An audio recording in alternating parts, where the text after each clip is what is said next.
Been working hard, I'm doing my part to make my dream come true. Not holding back, I'm on the track to my breakthrough. Dedication, saying to what I love.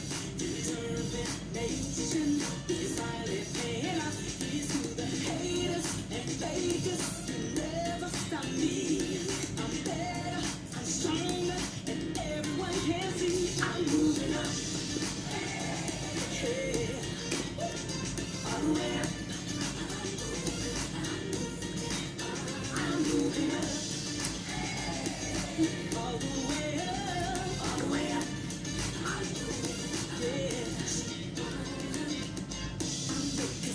Welcome to Trials, Triumphs, and Truths with Dr. Monica. Please tag, share, and invite a friend. And also, let me know where you're tuning in from by typing in the comments section.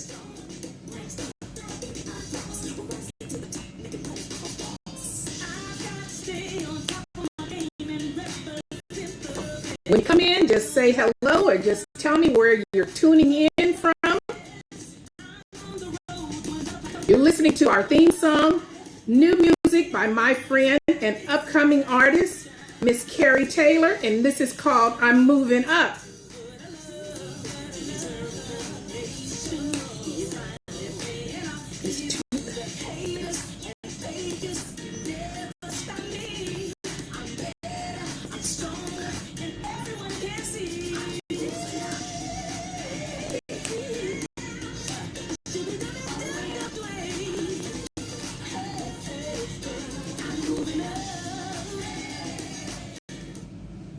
So my favorite part of those lyrics are haters, fakers, you'll never stop me. I'm better, I'm stronger, I'm moving up. All the way up. I'm dedicated and I'm staying true. I am Dr. Monica, the author of Wounds of Wisdom. It was written to help empower you, to help you avoid some of the trials and tribulations and the bullets that I took, or the wounds I sustained. And the book is about each one, reach one, heal one. It's a very transparent book, and I share words of wisdom that I gain from wounds. So let's go ahead and jump right into our topic for today. You know, if you were tuning in last week, you know, one of the things I said is people are hurting. They're looking for hope. They're living in fear, and they're desperately turning to sources that are supposedly designed to help them. But in actuality, those sources are causing confusion, are confusing them, manipulating them, deceiving them, and they end up being more wounded. So if you tuned in last week to either Instagram or Facebook Live, you know that we discussed chapter 3, which is Friend's Wound. And I thought this week that I was going to move away from that chapter, but something is telling me that I need to stay here just a little bit longer. So I have a question for you. Are you being the type of friend that you want for yourself? Think about that. Are you? Are you being the type of friend that you want for yourself? What if your friends, associates, or those that you call sis and bro? I'm sorry, the camera's kind of weird here. What if those that you call sis or bro do to you what you've done to them? We need to understand that our character is attached to our behavior and our words. So today I'm hoping to help you reflect on your character, to hold yourself accountable to higher standards. And I'm going to share 3 incidents that happened recently with long-term friends, all of them, 2 of them, known at least 20 years plus. And again, these are my experiences, my values, and my views based on my encounters. They may not be yours, but I am using these incidents to help you to address maybe some wounds that you're dealing with friends that you may haven't forgiven somebody for, that you don't know how to move past.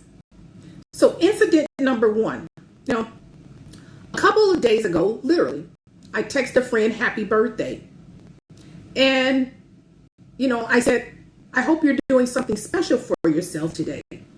And she responded, thank you. I'm just working and I'm packing. So I said, where are you going? She said, oh, I decided this morning that I'm going to relocate out of the state. And my response was, well, I hope we can get together before you depart, but I'm not holding my breath. Since we haven't gotten together in the past, nearly 3 years, her response was, well, I expect for you to visit. Now, there was no addressing anything that I stated, except for, I expect for you to visit. Now, we live within 45 minutes of one another. I've been in my current home almost 7 years, and she's never visited. We also work within 20 minutes of one another. And there was never a time that she could make to get together for dinner after work or, a Friday or anything. And on top of that, she was also one of my bridesmaids in my wedding. So as I said in previous weeks, people make time for who and what is important to them. Period. I said that last week, and it's important to mention that again. So the conclusion that I drew is I'm not important to this friend. Okay? And I can't change her. And only thing that I can change is my response to her. So, point number one, don't expect from others what you aren't willing to do or give. And when you are not receiving what you desire from others, know that you are 100% in control of how you allow others to treat you. You can't blame them if you allow it. The first time, that's one thing because you may not have seen it coming. But repeatedly, if you allow this, that's on you. So learn to put the brakes on potential wounds or wounds. It's up to you to choose how you are going to be treated, period. And it's not easy. We want to give people the benefit of the doubt. However, it's important to guard our heart. Be careful. So let's move on to incident number two. A friend of mine asked, again, someone I've known over 20 years, asked to borrow some money. Now, I usually don't loan money to anyone because in the past, you have heard issues with other people and problems people have had with money and lending. So, I just stay away from that. But, this is the first time she's ever asked. And I said, okay, I'm going to go ahead. Well, this particular friend flew in town, but didn't inform me that she was coming in town. Always has in the past. Always reaches out. Always we had a time to get together for whatever the occasion may have been, even if just a few minutes. But someone let the cat out the bag before her plane ever landed. Now, she returned home without contacting me. She has previously said that she wasn't going to purchase the book, read the book. Excuse me. No, I don't know if I want to read that book. It sounds a little bit too negative, raw, and blunt. But during the conversation when she was home, she said, well, maybe, I need to buy the book. I paused for a moment. Again, in a season of accountability, I find myself in there. And so therefore, I'm going to hold others to accountability. My response was, perhaps you need to pay me the money that you borrowed from me, that you said you're going to pay back before you buy the book. Well, she's instantly Zelled the money, but she hasn't purchased the book. Point number two, hold people accountable. Stop letting people get away with things. And when they don't comply, you you are in complete control of your actions, of how you allow them to continue to do. Now, some people feel like, okay, well, if you've given the money, you release it, you let go. Maybe so. However, that's still a character issue. If someone asked to loan it, and said they will pay you back, they need to be held to their word. So, the final incident number 3. I was having a conversation with someone. Now, I haven't known this person very long, less than a year. And I said, you know what? People are just flaky. I said, people are flaky. And I don't know about you, but in this time, I don't know if people are getting more flaky or what, or they just been flaky, or I'm just not tolerating flakiness anymore. I don't know what it is, but I made mention of that. People are flaky. And I don't know if it struck a nerve with her or something, but she said, well, people are busy. Okay. And she said, people have good intentions. My response was, no, they aren't. They're not that busy. And no, they don't have good intentions. But again, I asked the question last week. What are intentions? What good are intentions? I don't know. People make time for who and what they think is important. That's what I mentioned. We have to be accountable. We're holding everybody else accountable except ourselves. And I think in this time, we're in quarantine, we're in lockdown, we're probably going back on another lockdown. We need to take inventory of ourselves. This particular friend, she quickly got off the phone. Oh, I got another call. I'll call you back. That's been a few weeks ago. She has not returned the call. And she always does. So I guess I struck a nerve, and I'm not sure why. But again, it is what it is. So I sent her a frivolous text, just a little frivolous text about something totally different. It's been nearly a week ago, and she still hasn't responded. Final point number 3, holding people accountable may cause them to flee. You may lose some people when you start holding people accountable. And I want to share it. I'm going to read this. The very first page in the book says, accountability may feel like an attack when you are unable to acknowledge that your behavior wounded and scarred others.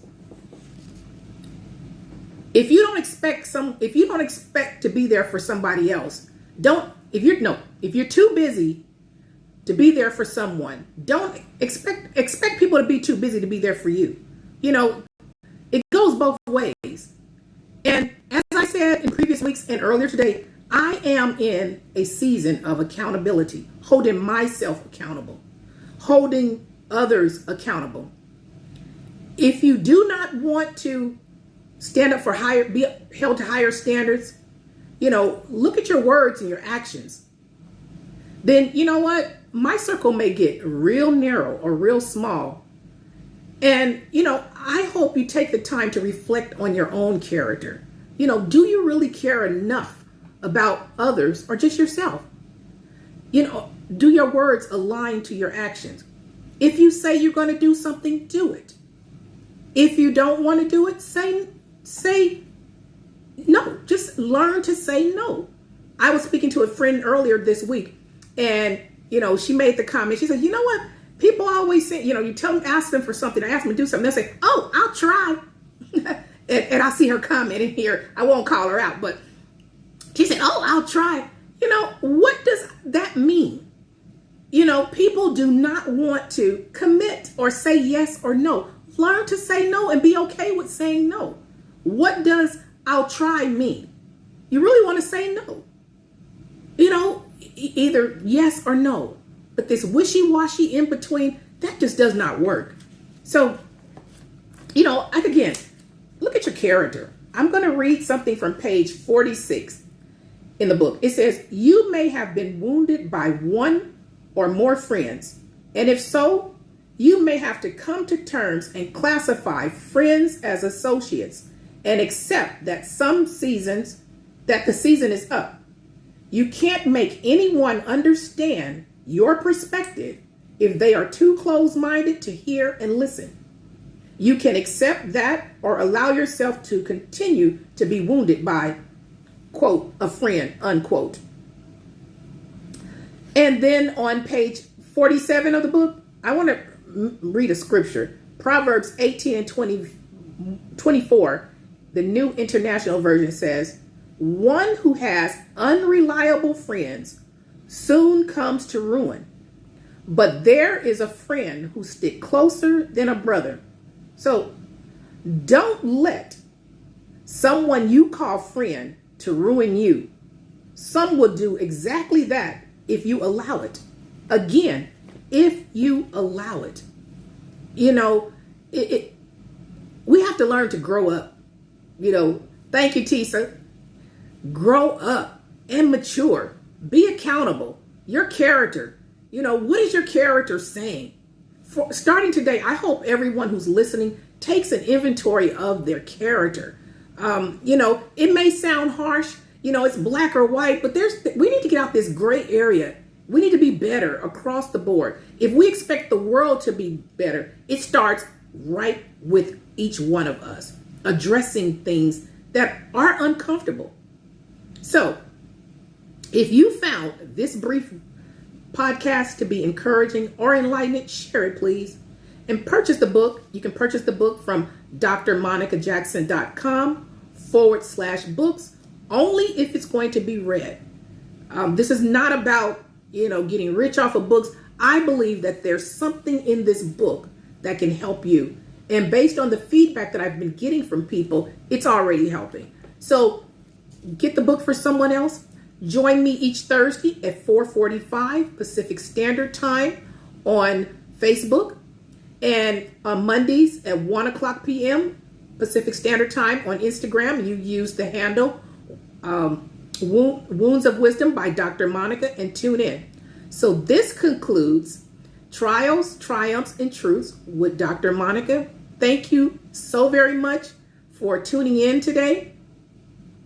And we're going to conclude with our theme song, I'm Moving Up. And until next time, don't you allow anyone to disturb your peace. And don't you disturb anyone's peace for the rest of the day. Okay? You know, make peace with yourself. Okay, now I'm trying to look around and play this music.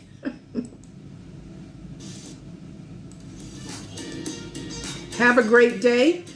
Have a great evening. And check out Carrie Taylor at carriertaylor.com. And this song is called I'm Moving Up. And it's spelled Carrie, K-A-R-I. K-A-R-I. So thank you again. Be the friend that you want to have. You may be the only example of a friend that someone knows. And I hope my friends know that I am true, I'm honest, I'm direct, and I've been who I am who I am. I am not apologizing for who I am. So again, have a great day all and be well. Haters and fakers, you'll never stop me. I'm stronger, I'm better, I'm moving up. And I want everybody on this podcast to move up, all the way up. Okay? Have a good one. Bye-bye.